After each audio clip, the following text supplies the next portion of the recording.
Bismillahirrahmanirrahim. Assalamu alaikum. My name is Dr. Rabia Sadiq, and today I am taking SGD class for first year MBBS. And the topics of discussion are cell membrane and cell organelles. Now we start with the structure of the cell membrane. As you know, each cell is surrounded by membrane called plasma or cell membrane, and cell membrane is permeable to some of the substances, but it does not permit all the substances to enter into the intercellular space. And the width of cell membrane is approximately 7 to 10 nanometer.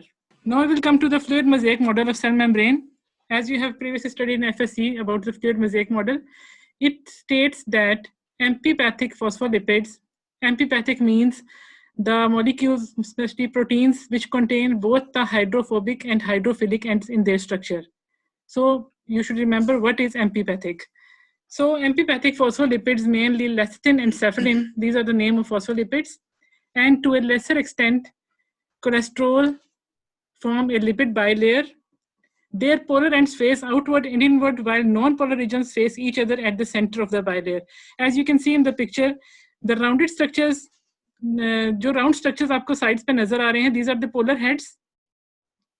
They are lipids, and the thread-like structures which you can see inward, these are the non-polar regions. So it is a bilayer lipid structure. Furthermore, fluid mosaic model states that globular proteins are embedded in the lipid bilayer. कुछ proteins होती हैं जो कि completely embed करती हैं lipid bilayer structure को, कुछ proteins होती हैं जो कि पार्शियली उसको एम्बेड करती हैं, and some proteins just hang inner और आउटसाइड ऑफ द मेम्ब्रेन. ठीक है, तो we will classify all these three types further. First of all, you have to remember that globular proteins are embedded in the lipid bilayer at irregular intervals. These proteins are held in place by hydrophobic interactions between them and the lipids. Because इनका hydrophobic जो and है वो interact करेगा lipids के साथ और वहां से इनकी हाइड्रोफोबिक इंटरेक्शंस डेवलप होंगी. Some protein span the whole thickness of the membrane while others span partially protruding either on the exterior or the interior of the cell membrane.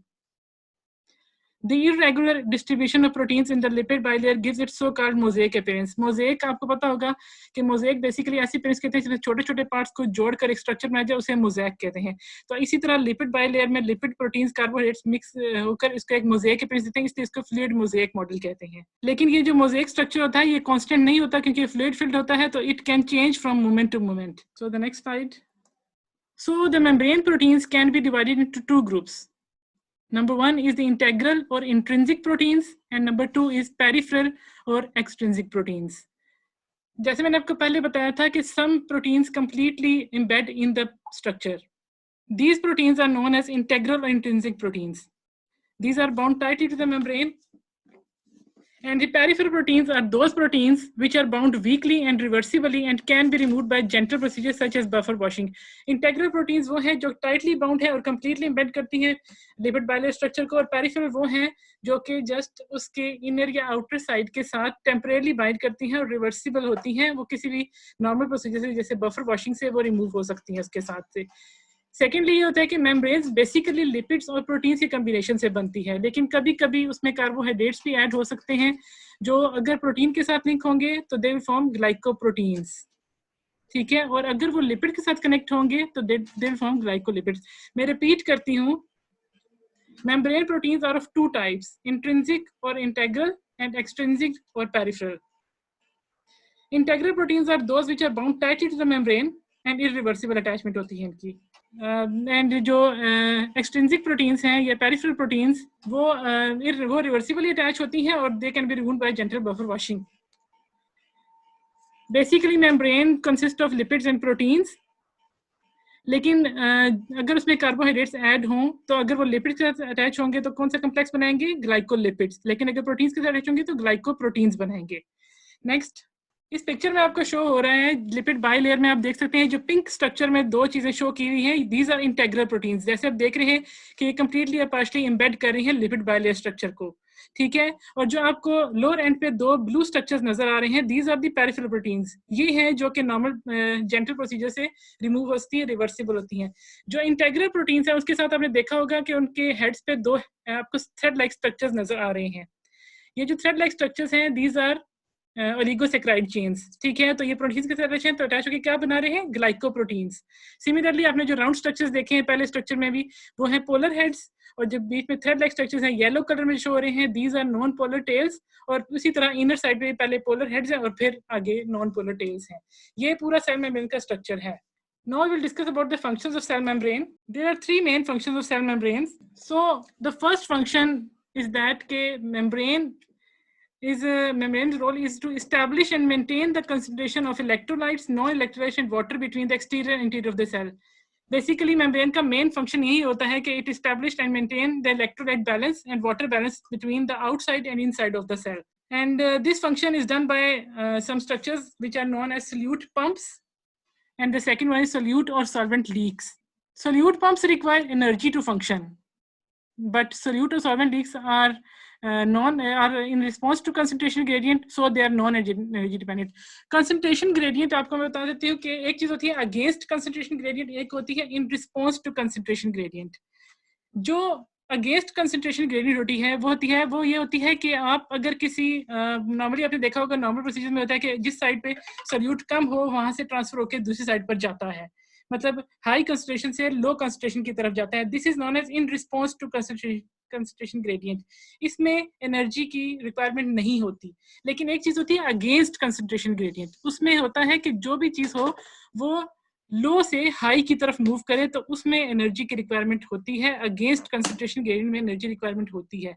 लेकिन जो यहाँ पे हमारे पास सोल्यूट पंप्स हैं उसमें एनर्जी रिक्वायरमेंट है, लेकिन वो भी in response to concentration gradient है, और सोल्यूट टू सॉल्वेंट लीक्स भी in response to concentration gradient, इसलिए इनको एनर्जी की रिक्वायरमेंट नहीं होती। नेक्स्ट सेकंड जो फंक्शन है सेल मेम्ब्रेन का, उसमें है कि प्रोटीन्स के बायोपेप्टाइड हार्मोन्स कुछ होते हैं, कुछ ऐसी साइट्स होती हैं रिसेप्टर्स जिनके साथ पेप्टाइड हार्मोन्स आके बाइंड करते हैं। जब पेप्टाइड हार्मोन्स आके बाइंड करेंगे तो वो इंट्रासेलुलर रिएक्शन को प्रमोट करेंगी, जिस रिएक्शन को हम कहते हैं फॉस्फोराइलेशन रिएक्शंस। फॉस्फोराइलेशन रिएक्शंस वो होते हैं जिसमें किसी भी ग्लूकोज के साथ कोई फॉस्फेट ग्रुप आके ऐड हो और उसको एक्टिवेट करे, उसको हम फॉस्फोराइलेशन रिएक्शन कहते हैं। जब किसी भी रिसेप्टर के साथ आके पेप्टाइड हार्मोन बाइंड होगा तो सेल में फॉस्फोराइलेशन प्रोसेस स्टार्ट हो जाएगा, ठीक है। और फॉस्फोराइलेशन से दो किस्म के स्ट्रक्चर्स में एग्जांपल देती हूँ आपको, ADP and ATP। ADP stands for adenosine diphosphate and ATP stands for adenosine triphosphate. और आपने याद रखें कि ATP is the main source of energy for cellular reactions. जितने भी सेल में जितने भी रिएक्शंस हो रहे हैं उन सबको बेसिकली एनर्जी प्रोवाइड करेगी तो ATP प्रोवाइड करेगी, ठीक है। और ये जो स्पेसिफिक रेट के साथ आके बाइंड करते हैं पेप्टाइड हार्मोन, इस प्रोसेस को हम सिग्नल ट्रांसडक्शन कहते हैं, जिसमें फॉस्फेट ग्रुप आके ग्लूकोज का अटैच हो और फॉस्फोराइलेशन स्टार्ट हो, उसको हम सिग्नल ट्रांसडक्शन कहते हैं। थर्ड जो इसका फंक्शन है उसमें है कि कुछ ऐसे मॉलिक्यूलर रिएक्शंस हैं जो कि सेल मेम्ब्रेन पे परफॉर्म होते हैं। फॉर एग्जाम्पल, एक एग्जाम्पल है आपकी ग्लिसरॉल फॉस्फेट टू स्टीरॉयल कोएंजाइम है। ये आप याद रखें तब भी ठीक है, वरना आपके लेवल की बात नहीं है, ना भी याद रखें तो नो इशू। बस आपको याद रखना कि मॉलिक्यूलर रिएक्शंस भी कुछ सेल मेम्ब्रेन पे परफॉर्म होते हैं, ठीक है। ये तीन फंक्शंस हैं मेजर सेल मेम्ब्रेन के। इसके अलावा और भी बहुत सारे फंक्शंस हैं, लेकिन मेन 3 हैं, ये आपको मेमोराइज होने चाहिए। नेक्स्ट स्लाइड, ठीक है, कि मूवमेंट्स सेल मेम्ब्रेन के अक्रॉस कैसे मटेरियल्स कैसे मूव होते हैं अक्रॉस द सेल मेम्ब्रेन।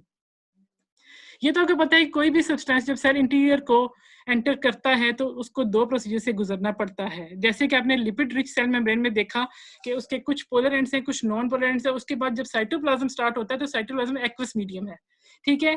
तो फर्स्ट ऑफ ऑल क्या होगा, कोई भी सब्सटेंस जब एंटर होगा तो सबसे पहले लिपिड रिच सेल मेम्ब्रेन को क्रॉस करेगा, उसके बाद वो साइटोप्लाज्म को क्रॉस साइटोप्लाज्म में जब जाएगा तो एक्वस मीडियम में जाके वो मिक्स हो जाएगा, ठीक है। लेकिन फर्स्ट ऑफ ऑल उसको लिपिड रिच मेम्ब्रेन क्रॉस करनी पड़ेगी, उसके बाद साइटोप्लाज्म क्रॉस करके एक्वस मीडियम में जाएगा वो, ठीक है। अब दो तरह के सब्सटेंस होते हैं, water soluble and lipid soluble, ठीक है। जब भी कोई वाटर सोल्यूबल सब्सटेंस आएगा तो सबसे पहले वो लिपिड रिच सेल मेम्ब्रेन पे ऑब्स्ट्रक्ट हो जाएगा, वहां पे ब्लॉक हो जाएगा, क्योंकि वाटर सोल्यूबल है तो लिपिड में सोल्यूबल तो नहीं है, ठीक है। तो वहां पर उसको जो ऑब्स्ट्रक्शन होगी उसको ओवरकम करने के लिए एनर्जी एक्सपेंड होगी उस पर, ठीक है। एक्सपेंडिचर एनर्जी से फिर क्या होगा कि वो सब्सटेंस जो है एक्सपेंड होने के बाद जब वो पंप होगा इनर साइड पे, तो वो जब एंटर होगा साइटोप्लाज्म में तो वहां पर एक्वस नेचर की वजह से वहां पे एडजस्ट हो जाएगा, ठीक है। सेकेंडली, जो लिपिड सॉल्युबल सब्सटेंसेस होते हैं उनको lipid rich cell membrane cross करने में तो कोई डिफिकल्टी नहीं होती क्योंकि दे आर लिपिड सॉल्युबल, ठीक है। लेकिन जब वो साइटोप्लाज्म में एंटर होते हुए उनको ऑब्स्ट्रक्शन होती है। क्यों ऑब्स्ट्रक्शन होती है? क्योंकि जब लिपिड सॉल्युबल सब्सटेंसेस इंटरेक्ट करते हैं लिपिड रिच मेम्ब्रेन से, तो वो उनके साथ स्ट्रॉन्ग बाइंडिंग बना लेते हैं, ठीक है, स्ट्रॉन्ग बॉन्ड्स उनके दरमियान बन जाते हैं। तो उनको साइटोप्लाज्म में एंटर होने के लिए उन बॉन्ड्स को ब्रेक करना पड़ता है। उन बॉन्ड्स को ब्रेक करने के लिए अगेन एनर्जी की जरूरत होती है। Next slide. सो ये तो आपको क्लियर हो गया कि मॉलिक्यूल्स जो भी सेल इंटीरियर में एंटर करेंगे उनको दो तरह के बैरियर्स होंगे, या तो सेल मेम्ब्रेन पे बैरियर होंगे या फिर सेल मेम्ब्रेन से साइटोप्लाज्म में बैरियर होंगे, ठीक है। तो इसलिए दोनों केसेस में एनर्जी एक्सपेंड होगी, लेकिन यहाँ पे वो एटीपी वाली एनर्जी नहीं एक्सपेंड होगी, ठीक है। जैसे एनर्जी और भी बहुत सारी एनर्जी होती है वो एक्सपेंड होगी यहाँ पर इनको क्रॉस करने के लिए। ट्रांसपोर्ट दो तरह की होती है क्रॉस द सेल मेम्ब्रेन, एक होती है पैसिव ट्रांसपोर्ट, एक एक्टिव ट्रांसपोर्ट। आई थिंक ये एफएससी में भी आप लोग पहले से पढ़ चुके हैं कि पैसिव ट्रांसपोर्ट क्या होती है, एक्टिव ट्रांसपोर्ट क्या होती है कुछ, ठीक है। अगर कुछ समझ नहीं आती आप बुक से कंसल्ट करके देख सकते हैं, आप क्वेश्चन कर सकते हैं, ठीक है, क्योंकि ये प्रोसीजर्स जो हैं ये आप पहले पढ़ चुके हैं, ठीक है। तो first of all we discuss passive transport. Passive transport जो है ना उसकी कुछ कैरेक्टरिस्टिक्स होती हैं जो हम डिटेल में पढ़ेंगे, ठीक है। फर्स्ट ऑफ ऑल तो ये कि पैसिव ट्रांसपोर्ट में सबसे पहले हम याद रखना है पैसिव में कोई एक्सपेंडिचर ऑफ एनर्जी नहीं होता, लेकिन एक्टिव में एनर्जी एक्सपेंडिचर होता है, ठीक है। पैसिव ट्रांसपोर्ट में एक्टिव एनर्जी एक्सपेंडिचर नहीं होता, ठीक है। पैसिव ट्रांसपोर्ट में बेसिकली जो मूवमेंट होती है वो in response to concentration gradient होती है, यानी कि हाई कंसंट्रेशन से लो कंसंट्रेशन मॉलिक्यूल्स मूव करते हैं, ठीक है। तो in response to concentration gradient तो no energy expenditure is required, ठीक है। सेकेंडली एक तो होता है कंसंट्रेशन ग्रेडिएंट, एक होता है इलेक्ट्रिकल ग्रेडिएंट, ठीक है। इलेक्ट्रिकल ग्रेडिएंट क्या चीज होती है कि जिसमें मॉलिक्यूल्स, अगर कोई नेगेटिवली चार्ज मॉलिक्यूल है तो it will move towards positive side, और अगर पॉजिटिवली चार्ज मॉलिक्यूल है तो it will move to negative side, ठीक है। This is known as electrical gradient. तो पैसिव ट्रांसपोर्ट जो है इलेक्ट्रिकल ग्रेडिएंट में भी होती है, ठीक है। उसके बाद थर्ड कैरेक्टरिस्टिक ये है कि मैंने आपको पहले बताया है कि एटीपी इसमें एक्सपेंड नहीं होती, इसमें और एनर्जीज होती हैं सेल की अपनी जो एक्सपेंडिचर होती है। इसमें एक चीज होती है ब्राउनियन मोशन, शायद आपने पढ़ा हो पहले भी, आपको पता होना चाहिए ब्राउनियन मोशन क्या चीज है। ब्राउनियन मोशन बेसिकली वो एनर्जी है जो सेल्स की आपस में कोलिजन से या वॉल्स के साथ कोलिजन के साथ जो एनर्जी डेवलप होती है उसको वो एनर्जी है, उस मोशन को कहते हैं ब्राउनियन मोशन, ठीक है। और वो ब्राउनियन मोशन एनर्जी होती है जो ऐसे जनरेट होती है। जो पैसिव ट्रांसपोर्ट है ना, बेसिकली पैसिव ट्रांसपोर्ट में जो एनर्जी प्रोवाइड होती है ब्राउनियन मोशन से प्रोवाइड होती है, ठीक है। तो इसमें कोई भी एनर्जी ड्रिवन पंप जो है वो इसमें इन्वॉल्व नहीं होते। और दूसरी बात, इस पे टेम्परेचर का बहुत इफेक्ट होता है। फॉर एग्जांपल एक कॉमन सी बात है, अगर आप टेम्परेचर इंक्रीज करेंगे तो ब्राउनियन मोशन क्या होगा, ऑब्वियसली टेम्परेचर इंक्रीज करेंगे कोलिजन ज्यादा होगी, ब्राउनियन मोशन इंक्रीज होगा, ठीक है। तो जब भी आप टेम्परेचर इंक्रीज करेंगे तो पैसिव ट्रांसपोर्ट का रेट भी इंक्रीज हो जाएगा, ठीक है। अगर आप टेम्परेचर को लो करेंगे तो पैसिव ट्रांसपोर्ट का रेट भी लो हो जाएगा क्योंकि ब्राउनियन मोशन रिड्यूस हो जाएगा, एनर्जी कम होगी तो ऑब्वियसली रेट भी कम हो जाएगा पैसिव ट्रांसपोर्ट का, ठीक है। टेम्परेचर का इफेक्ट हमने याद रखना, temperature is directly proportional to the rate of passive transport. Increase होगा तो इंक्रीज होगा, डिक्रीज होगा तो डिक्रीज होगा, ठीक है। फोर्थ कैरेक्टरिस्टिक जो है उसमें ये है कि इस पे साइज भी मैटर करता है, किसी मॉलिक्यूल का साइज भी मैटर करता है। ये भी कॉमन सी बात है कि ऑब्वियसली जितना छोटा मॉलिक्यूल का उतना इजीली मूव करेगा, जितना बड़ा होगा मॉलिक्यूल उतना डिफिकल्टी से मूव करेगा। फॉर एग्जांपल हम एग्जांपल लेते हैं सोडियम आयन की, क्लोरीन आयन की और पोटेशियम आयन की। इसमें सबसे जो स्मॉलर मॉलिक्यूल है वो क्लोरीन आयन है, ठीक है। और जो सोडियम है वो सबसे लार्जेस्ट आयन है इस केस में, ठीक है। तो इसमें बेसिक सी बात है कि क्लोरीन जो है वो उसकी डिफरेंस सबसे ज्यादा फास्टेस्ट होगी क्योंकि वो उसका साइज छोटा है, और सोडियम की सबसे स्लोएस्ट होगी, और जो पोटेशियम है वो उन दोनों के दरमियान में आएगा। सो आपने साइज के साथ भी रिलेट करना है पैसिव ट्रांसपोर्ट को। Size is inversely proportional to rate of passive transport, कि अगर साइज ज्यादा होगा तो रेट कम होगा, साइज कम होगा तो रेट ज्यादा होगा। अंडरस्टूड? नहीं, सोडियम का साइज, एक स्टूडेंट ने क्वेश्चन किया, सोडियम का साइज लार्जेस्ट आयन है as compare to chlorine and potassium. बाकियों के साथ हम कंपेयर नहीं कर रहे, यहाँ पे जो एग्जांपल है इसमें सोडियम लार्जेस्ट है। Next slide. There are main 3 types of passive transport. ये भी आपने आई थिंक पहले से पढ़ चुके हैं आप लोग, ठीक है। These 3 types are simple diffusion, restricted diffusion and facilitated diffusion. We will start with simple diffusion. Simple diffusion, as the name states, it is the most simplest form of diffusion. Sir membrane की ये student का question है, अपर और lower layer में कोई difference नहीं होता, दोनों साइड पे पोलर एंड्स ही होते हैं और दरमियान में जो है नॉन पोलर एंड्स होते हैं। वो जब मैं स्ट्रक्चर आपको शुरू में बताया था वो सेल मेम्ब्रेन स्ट्रक्चर, दोनों साइड पे पोलर एंड्स होते हैं और जो बीच में है वो हाइड्रोफिलिक एंड्स होते हैं, ठीक है। हाइड्रोफोबिक होते हैं बाहर की तरफ, हाइड्रोफिलिक होते हैं अंदर की तरफ, ठीक है। So we will start with simple diffusion. This is the simplest form of passive transport. Basically simple जो डिफ्यूजन है, इसमें जो रेट ऑफ पैसिव ट्रांसपोर्ट है वो डिपेंड करता है मॉलिक्यूल्स की मोबिलिटी पे और सोलिबिलिटी पे, यानी कि वो सॉल्युबल हैं या नहीं और मोबाइल यानी कि मूव कर रहे हैं या नहीं, इस पे इनका रेट डिपेंड करता है। अच्छा, सिंपल डिफ्यूजन की एक एग्जांपल जो आप नॉर्मल ह्यूमन बॉडी में देख सकते हैं वो है कि exchange of respiratory gases in the pulmonary alveoli. ठीक है, आपको ये तो पता ही है कि एल्वियोलाई क्या चीज़ होती हैं, ठीक है, लंग्स में। ठीक है, जब आप एयर इनहेल करते हैं तो उस एयर में ऑक्सीजन कंटेंट ज़्यादा होता है, कार्बन डाइऑक्साइड कंटेंट कम होता है। लेकिन जब वीनस ब्लड आपके एल्वियोलाई के लेवल पर पहुंचता है तो वीनस ब्लड में कार्बन डाइऑक्साइड ज़्यादा होती है और ऑक्सीजन कम होता है।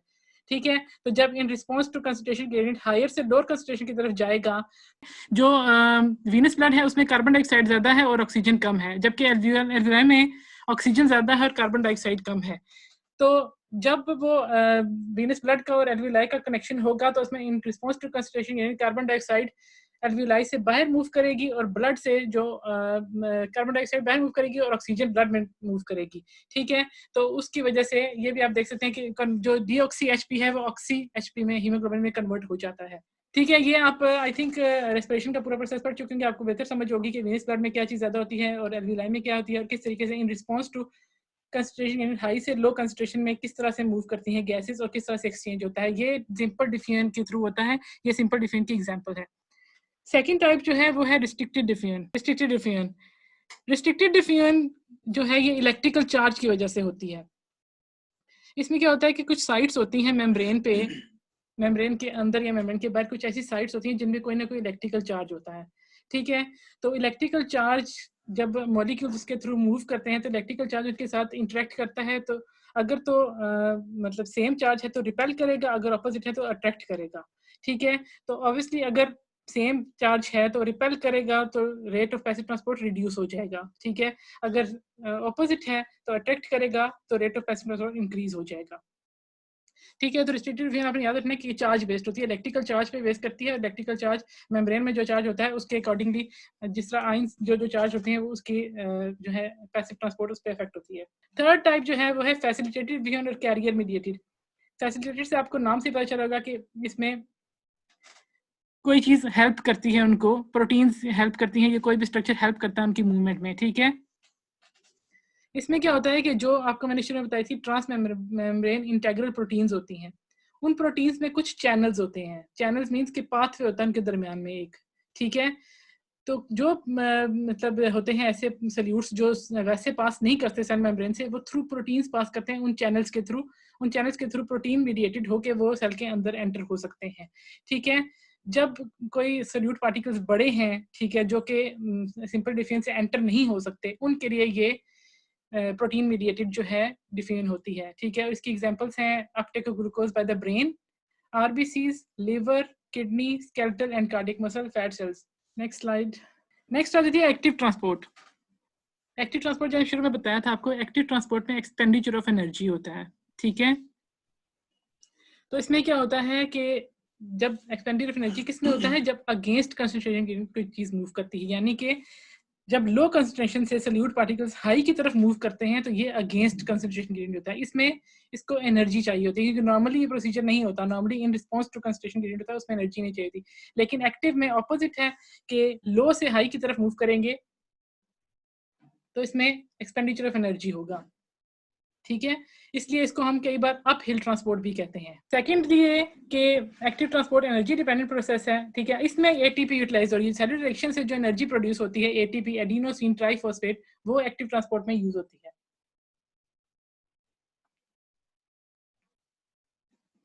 तो अब देखें कि मैंने आपको शुरू में बताया कि एटीपी कब प्रोड्यूस होती है, जब सेलुलर रिएक्शंस सेल में परफॉर्म हो रहे होते हैं तो उस टाइम एटीपी प्रोड्यूस हो रही होती है। तो अगर आप एक्टिव ट्रांसपोर्ट को रोकना चाहें तो उसमें आप ये करते हैं कि अगर तो आप सेलुलर मेटाबॉलिक एक्टिविटी को आप ऑक्सीजन लेवल कम कर दें, उसमें टेम्परेचर कम कर दें, उसको इनहिबिटर्स दे दें, जैसे साइनाइड इनहिबिटर्स होते हैं, एक नाम आप याद रखें, साइनाइड इनहिबिटर्स। अगर ये आप चीज़ें उस सेल में इंट्रोड्यूस करेंगे, टेम्परेचर लो कर देंगे, ऑक्सीजन लेवल लो कर देंगे, तो ऑब्वियसली सेलुलर रिएक्शंस नहीं होंगे। जब सेलुलर रिएक्शंस नहीं होंगे तो एटीपी प्रोड्यूस नहीं होगी, और जब एटीपी प्रोड्यूस नहीं होगी तो एक्टिव ट्रांसपोर्ट नहीं होगी। तो एक्टिव ट्रांसपोर्ट को आप इस तरीके से रोक भी सकते हैं। ठीक है, थर्ड पॉइंट ये है कि एक्टिव ट्रांसपोर्ट का सबसे जो नेसेसरी फीचर है वो ये कि इसमें ट्रांसपोर्ट और कैरियर प्रोटीन जो है वो हाईली स्पेसिफिक होती हैं। इसमें भी कैरियर प्रोटीन्स का बहुत ज़्यादा रोल है एक्टिव ट्रांसपोर्ट में, ठीक है। इसकी एग्जांपल्स हैं सोडियम पंप है, प्रोटॉन पंप है, कैल्शियम एटीपीएजेस है। सो नेक्स्ट स्लाइड, ठीक है। कुछ आइंस जो हैं वो किसी और मेथड से जब ट्रांसपोर्ट होते हैं, एक्टिव ट्रांसपोर्ट की टाइप्स में ही आ जाता है, उसको आप कहते हैं एक्टिव ट्रांसपोर्ट की टाइप्स। उसमें दो तरह की ट्रांसपोर्ट आती हैं, एक होती है को ट्रांसपोर्ट और एक होती है काउंटर ट्रांसपोर्ट। जैसे कि नाम से पता चल रहा है, को ट्रांसपोर्ट एंड काउंटर ट्रांसपोर्ट। तो जो को ट्रांसपोर्ट है ना, उसमें क्या होता है कि दो सेम आइंस सेम डायरेक्शन में मूव करते हैं किसी भी कैरियर प्रोटीन के थ्रू, ठीक है। जो कैरियर प्रोटीन को ट्रांसपोर्ट करवाती है उसको हम को ट्रांसपोर्टर कहते हैं। जैसे को ट्रांसपोर्ट है तो जो इसमें प्रोटीन इन्वॉल्व होगी उसको को ट्रांसपोर्टर कहते हैं। ये दो आइंस को सेम डायरेक्शन में मूव करवाती है, ठीक है, को ट्रांसपोर्टर। और जो सेकंड टाइप मैंने बताई है काउंटर ट्रांसपोर्ट, उसमें क्या होता है कि उसमें जो एक एक्सचेंजर प्रोटीन होती है, ठीक है, जो कि एक आइन को एक डायरेक्शन में मूव करवाती है और दूसरे आइन को अपोजिट डायरेक्शन में मूव कराती है। काउंटर नाम से पता चल रहा है ऑपोजिट। एक आइन एक डायरेक्शन में मूव करेगा तो दूसरा उसकी अपोजिट डायरेक्शन में मूव करेगा साइमल्टेनियसली एक ही टाइम पे, ठीक है। उसको हम कहते हैं काउंटर ट्रांसपोर्ट, ठीक है। को आपको पता चल जाने कि जो को में दोनों एक ही साइड पे मूव करते हैं और काउंटर में दोनों डिफरेंट साइड पे मूव करते हैं।